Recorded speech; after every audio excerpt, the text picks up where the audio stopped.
Boa noite, meus queridos e amados irmãos, mais uma vez convosco, e nós agradecemos pela aula que o pastor Faustino passou para nós, e obras do Espírito Santo, e hoje nós vamos falar sobre o tema, os frutos do Espírito.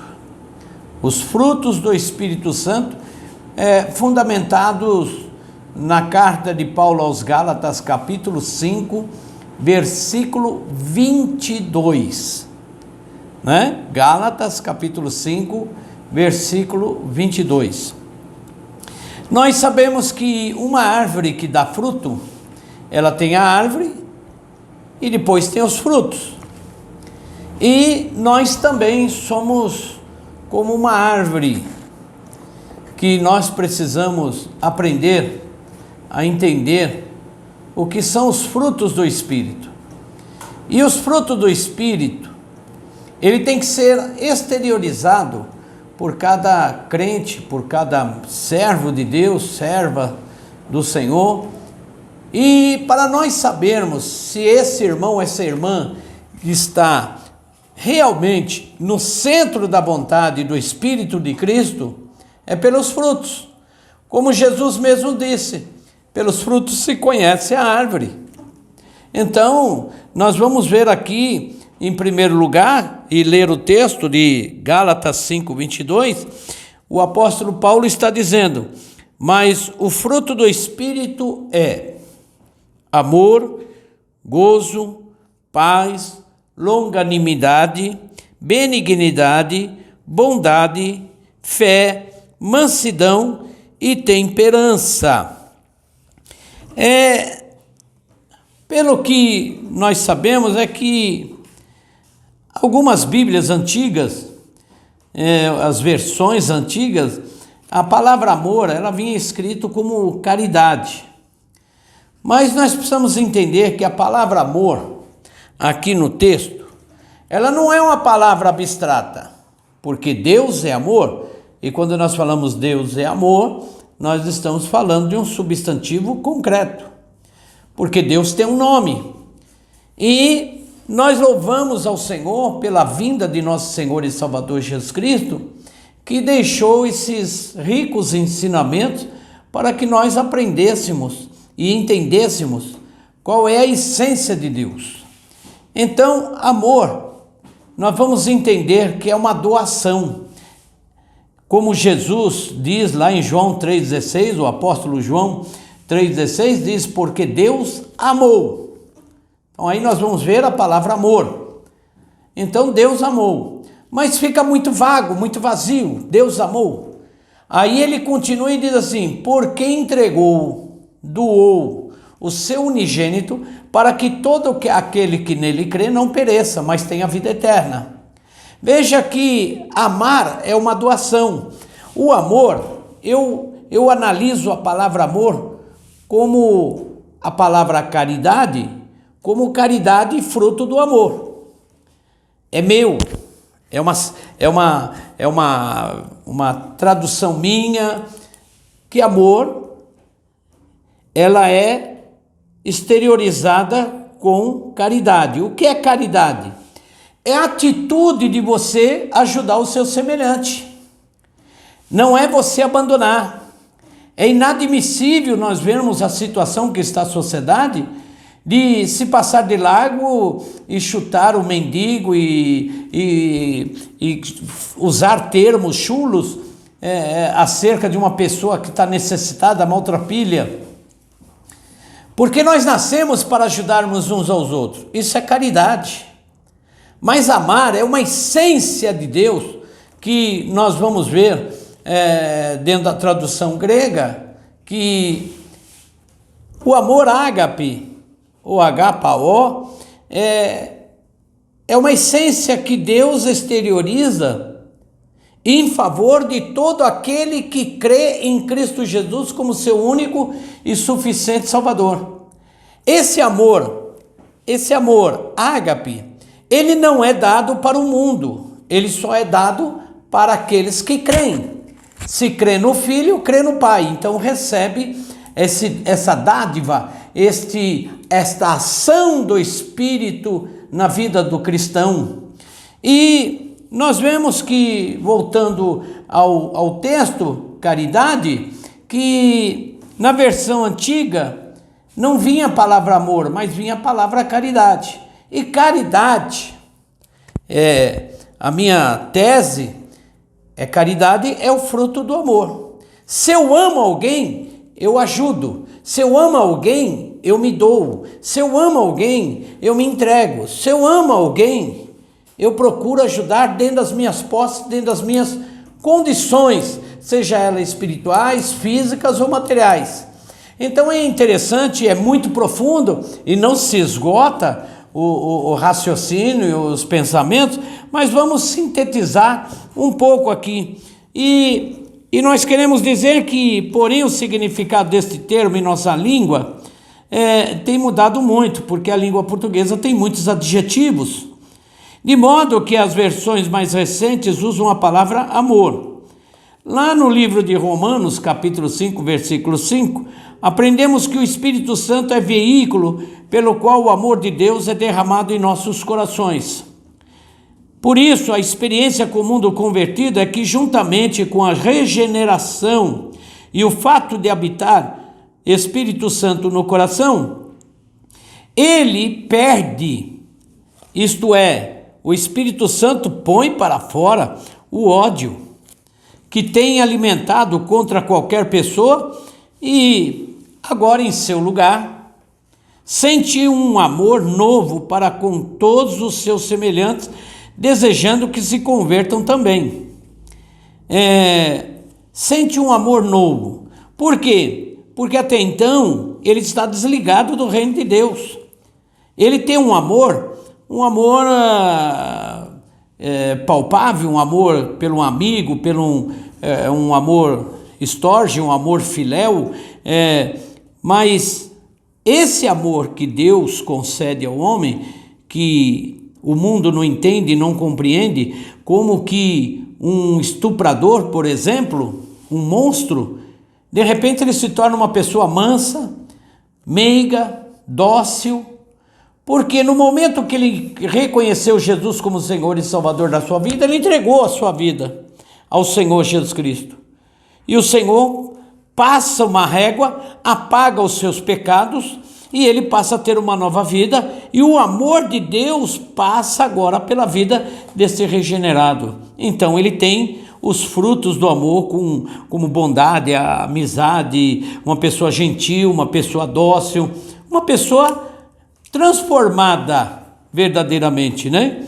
E ao mesmo tempo, o amor que o Espírito Santo produz é o amor de Cristo, que de fato ama a justiça e com a mesma intensidade aborrece a iniquidade, como está lá em Hebreus capítulo 1, versículo 9. Hebreus capítulo 1, versículo 9. É bom que nós leiamos para que possamos acompanhar o texto e o ensinamento, porque nós estamos vivendo momentos de muitos disparates teológicos, filosóficos, gnósticos, e nós estamos vendo aí muita gente compartilhando coisas que não tem profundidade na palavra, não tem fundamento bíblico.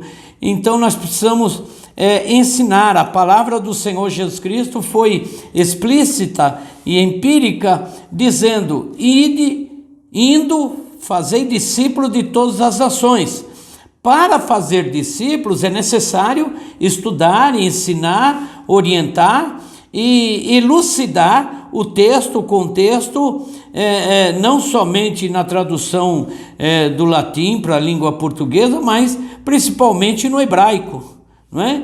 Quando estudamos o hebraico, nós ficamos vislumbrados com a claridade, porque o hebraico são palavras que iluminam, ela tem luzes, elas clareiam as palavras, os textos, e principalmente o alfabeto hebraico, ele tem luz, é o único que é espiritual e material. Nenhum vocabulário da terra é semelhante ao hebraico. Então, quando nós estudamos e nos aprofundamos dentro desses estudos, nós vamos poder ajudar outras pessoas a crescer na graça e no conhecimento, fazendo discípulos para que dê continuidade à obra do Senhor, não é? É importante estudarmos a palavra de Deus, é importante aprendermos a palavra de Deus, e nada se esgota os ensinamentos bíblicos, porque a Bíblia é eterna, a palavra de Deus é eterna, e Deus é eterno. Por isso que no hebraico nós chamamos Deus de eterno. Por quê? Porque Ele é eterno. E é tão correto dizer o Espírito Santo é amor, porque ele é a essência de Cristo e a essência do Pai. E como dizer Deus é amor? Deus é amor aqui é um substantivo concreto, não é abstrato, porque Deus tem nome, não é? Porque a terceira pessoa da Trindade é a mesma essência de Deus, o Espírito Santo é Deus, como Jesus é Deus e Deus é Deus, não é? O Dr. Andrew Murray diz: o Espírito é a vida do amor de Deus. O Espírito, ele passa por nós, exteriorizando o amor do Pai através de nós. Por isso que os frutos do Espírito é importante para a gente estudar e analisar, para ver se um pastor, um missionário, um profeta, uma profetisa, um crente, um membro de igreja desta ou daquela igreja, realmente está no centro da vontade de Deus. Porque ele tem que exteriorizar, se ele diz que tem o Espírito Santo na sua vida, ele tem que exteriorizar os frutos do Espírito. E se ele não está exteriorizando o Espírito, os frutos do Espírito, ele está em falta.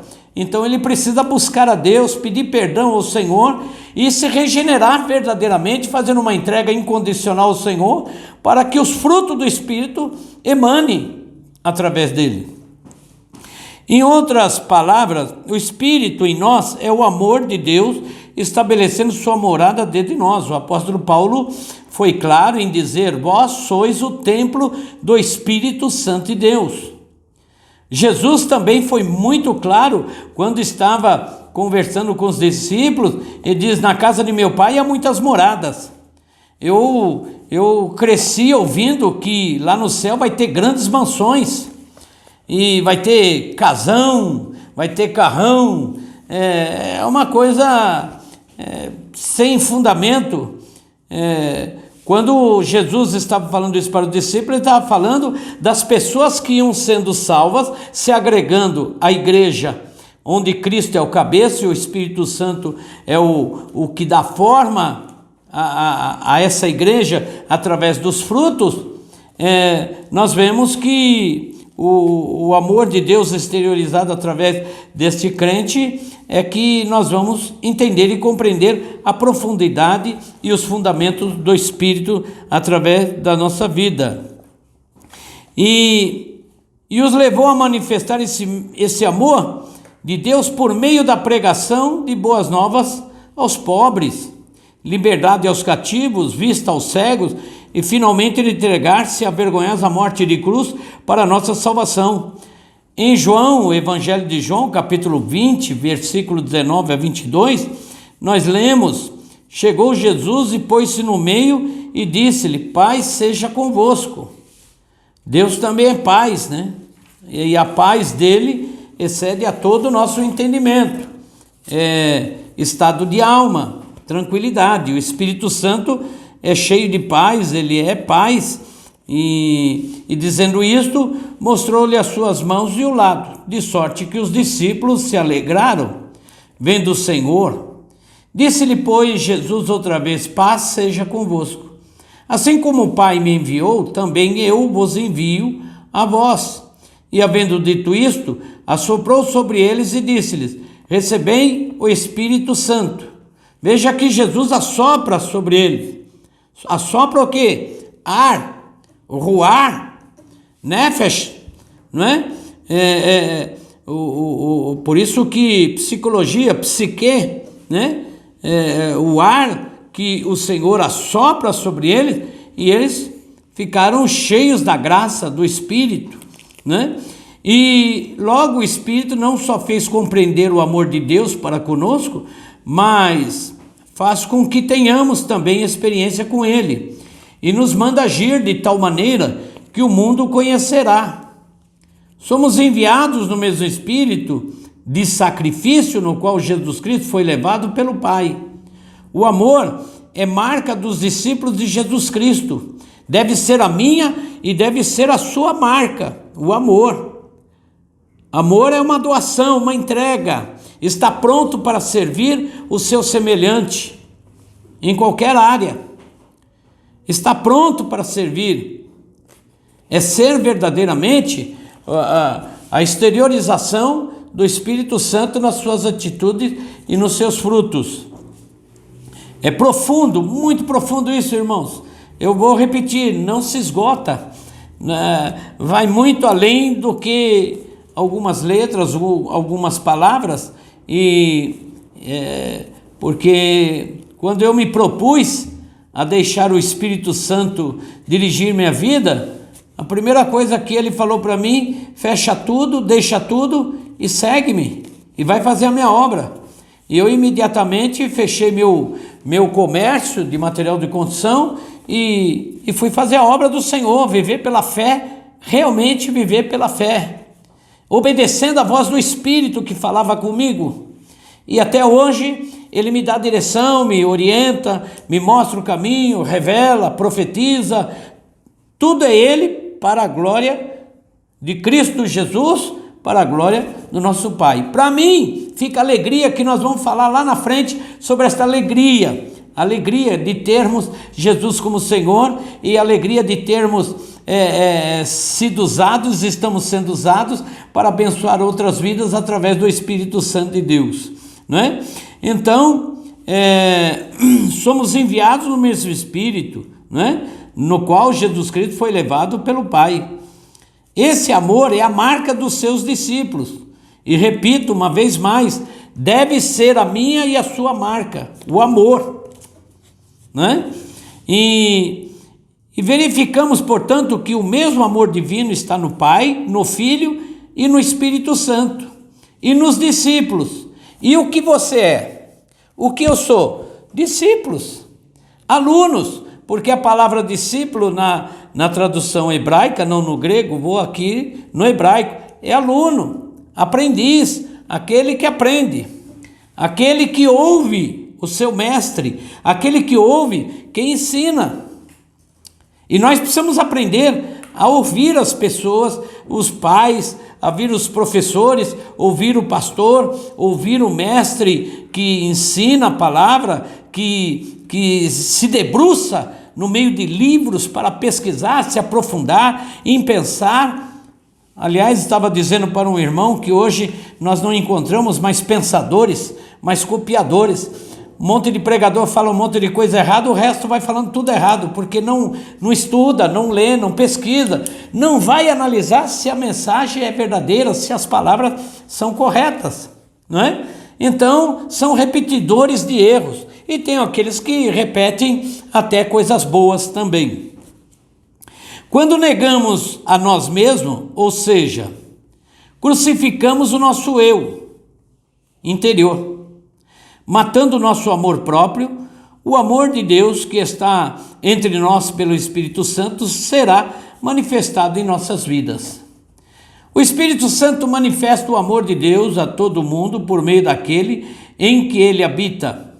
Porém, ele nos ama muito, intercedendo por nós, como está escrito em Romanos, capítulo 8, versículo 26. Vamos voltar um pouquinho no texto, na Bíblia, no Novo Testamento, capítulo 8, versículo 26. Ele diz assim: e da mesma maneira, também o Espírito ajuda as nossas fraquezas, porque não sabemos o que havemos de pedir como convém. Mas o mesmo Espírito intercede por nós com gemidos inexprimíveis. Não dá tempo de nós falarmos isso aqui, uma outra oportunidade, gemidos inexprimíveis. Isso é muito profundo, vai além de qualquer cultura, de qualquer filosofia. É o que o Espírito Santo faz em nosso favor. E aquele que examina os corações sabe qual é a intenção do Espírito. E é ele que, segundo Deus, intercede pelos santos. E sabemos que todas as coisas contribuem juntamente para o bem daqueles que amam a Deus, daqueles que são chamados por seu decreto. Porque os que dantes conheceu, também os predestinou para serem conformes à imagem de seu Filho, a fim de que ele seja o primogênito entre muitos irmãos. E aos que predestinou, a esses também chamou, e aos que chamou, a esses também justificou, e aos que justificou, a esses também glorificou. Veja, irmãos, que o Espírito Santo, ele é a terceira pessoa da Trindade. Embora tenha muitos que não entendem isso e discordam desse princípio, mas ele é a terceira pessoa da Trindade. Tudo tem seu tempo. Deus na antiguidade, Jesus na plenitude dos tempos, e o Espírito Santo, quando Jesus foi embora, ele falou: eu preciso ir embora, mas não vou deixar vocês órfãos, eu vou deixar o Espírito Santo. Então ele começa soprando nos discípulos, e depois de uns 6 meses mais ou menos para frente, os discípulos vão para o cenáculo, e lá eles são revestidos de poder, de autoridade, intrepidez, força, ânimo. Algo sobrenatural acontece na vida desses novos discípulos, que é o que nós também temos que buscar, esse poder, essa autoridade. Precisamos o tempo todo pedir poder para o Senhor, poder para vencer o diabo, poder para vencer as nossas fraquezas, poder para vencer as adversidades da vida, poder para vencer as opressões malignas, as ingerências malignas. Nós precisamos desse poder, porque o poder de Deus através da nossa vida, através do Espírito Santo, vai gerar uma autoridade sobrenatural. Só com a sua presença as trevas são dissipadas. Por quê? Porque você agora passa a ser um luzeiro no meio das trevas, né? Então, eu quero que você entenda e compreenda que nós estamos falando sobre o amor.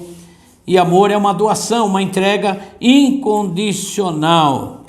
Não somos como as vítimas de um espírito mau que usa os lábios do homem, contudo a voz é a do demônio, não a da pessoa. Por esta razão, o cristão aprende o que Cristo quis dizer aos apóstolos quando se lê: se alguém quer vir após mim, a si mesmo se negue.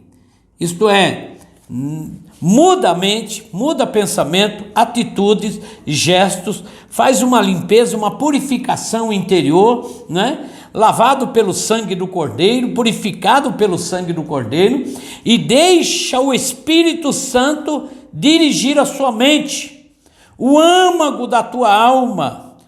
Deixa o Espírito, entrega total e incondicional, não é com reservas. Eu conheci muita gente que só mudou de religião, mas não mudou o caráter, não mudou a personalidade. A entrega total e incondicional, o Espírito Santo, por ser tão gentil, ele respeita o livre-arbítrio, ele respeita as suas vontades, ele respeita o seu desejo, e respeita o princípio da lei da semeadura. Tudo que o homem planta, ele colhe. Mas quando você faz uma entrega total e incondicional, por amar a Deus sobre todas as coisas, o Espírito Santo vai agir na tua vida. Quando você pede: Senhor, eu não quero fazer mais isso, não quero fazer mais aquilo, não quero mais viver desta forma ou daquela forma, o Espírito Santo recebe essa autoridade que você delegou a ele, e ele vai agir na sua vida. E você mesmo é uma testemunha viva de que você mudou. E você não precisa dizer nada para ninguém que você mudou. As pessoas vão ver em você essa mudança. É como o óculos no rosto. Eu não disse aqui para vocês que estão me vendo que eu estou de óculos. Vocês já estão vendo eu de óculos, não é? E quando tiro o óculos, vocês estão vendo que eu tirei o óculos, ou coloquei o óculos para poder melhorar a leitura. Então, eu não preciso falar para ninguém, olha, eu tenho amor, eu tenho amor. Não, as pessoas vão ver através da sua atitude. Porque quem ama tem iniciativa. Quem ama tem uma vontade bastante grande de abençoar pessoas, de ajudar as pessoas. Quem ama se entrega, se doa, se deixa levar pelo Espírito de Cristo, e Ele não vai te levar por caminhos tortuosos, Ele vai te dar o melhor para você, tanto espiritualmente como materialmente. Ele vai te abençoar, mesmo em face da adversidade, de lutas, Ele vai te honrar, Ele vai te exaltar. Se eu fosse contar minhas experiências de vida, nós passaríamos aqui um ano e não esgotariam as minhas experiências de 30 anos. Mas tudo que Deus fez, faz e estará fazendo na minha vida é para eu me tornar um melhor cristão, eu me tornar uma imagem e semelhança do Criador. Nas atitudes, nos gestos, até na forma de brincar e levar a vida, porque estamos no mundo, mas não podemos levar ferro e fogo, temos que ter o equilíbrio. Então o Espírito Santo, ele respeita esses princípios, porque ele também é amor, a sua essência é amor, como Cristo é amor e como o Pai é amor. Por isso que João 3,16, torno a repetir, porque Deus amou o mundo, os pecadores, e entregou, doou. A prova do amor, da palavra amor de Deus, é a atitude, os gestos exteriorizados. Deus exteriorizou e entregou seu Filho unigênito, se fez carne, morreu como homem, sofreu em morte de cruz e derramou seu sangue, e continua sendo Deus de amor, continua doando seu amor para todos aqueles que vêm contritos em seus corações, arrependidos, para pedir salvação, libertação, cura, e para que os seus nomes sejam escritos no livro da vida. Então, isto é amor, é apenas uma sintetização, é somente algumas coisas, né? E nós vamos falar de gozo. Ei, essa palavra, ela no mundo tem algumas variantes, mas nós vamos falar do gozo do Senhor, que é alegria. Mas não é alegria passageira, alegria de um momento de algo descontraído, de um momento que a gente brinca, então aquela alegria, não. Essa palavra gozo, ela vai muito mais além do que nós pensamos. Roque Barcia, em seu livro Sinônimos Castelhanos, diz que os prazeres do sentimento do coração chamam-se alegria, e que a alegria exaltada chama-se gozo. O gozo é duradouro porquanto tem melhor fundamento do que a alegria. O gozo do Senhor dá força, como em Neemias, capítulo 8, versículo 10. O gozo de Cristo há de ser completo, João 15, 11. É desejo do Senhor que o gozo de seus discípulos seja completo, inefável e cheio de glória, João 16, 24 e 1 Pedro, capítulo 1, versículo 8. Claro que este gozo, como fruto do Espírito, não é um prazer de sentimento superficial, produzido por coisas humanas e temporais, mas sim o mesmo gozo do Senhor, com efeito de realização das verdades eternas de Deus. Algumas pessoas pensam em Jesus Cristo durante a sua vida terrena como se fosse sempre o varão de dores e quem sabe que é padecer, como Isaías 53, 2 diz que Jesus padeceu por nós, foi moído, foi escrachado, pisado, humilhado. Seus discípulos, que o conheceram melhor do que ninguém, não falaram nem escreveram como sendo uma pessoa de vida infeliz, sempre triste, pessimista, mal-humorado. Ele nunca perdeu mal-humorado. Inclusive tem muitos, Não é acusação, irmãos, é um ensinamento. Muitos pastores são mal-humorados, não têm bom ânimo. Muitos pastores não têm o gozo do Senhor. Missionários são carrancudos, são duros, são pesados nas suas palavras. Falta esse gozo do Espírito ser exteriorizado. Precisa deixar o Espírito Santo aflorar este gozo na vida do obreiro, da obreira, do crente que quer aprender a palavra do Senhor, né? E ele nunca perdeu seu equilíbrio ou calma. Isso me faz lembrar de Moisés. Diz que Moisés era o mais manso da terra. Isto é, ele tinha o controle da situação, o controle das coisas. Então, ele era manso, equilibrado. Era uma pessoa tranquila, embora as tribulações, deserto, uma série de coisas, mas ele estava sendo dirigido pelo Espírito do Senhor, né? E apesar das múltiplas tentações que se apresentaram, mostrando assim que tinha um fundamento inabalável para a sua vida e uma confiança ou um conhecimento seguro de que o fruto estava nas mãos de Deus. A palavra gozo também quer dizer cheio, contém todos os elementos necessários, que não tem nada a faltar, inteiro, acabado, integral, vida completa em Cristo, está mergulhado em Cristo, está no colo de Cristo, está nos braços de Cristo, ele é todo de Cristo. E quem é todo de Cristo tem bom ânimo, está sempre alegre, sempre feliz, tem o gozo do Senhor na sua alma, no seu espírito.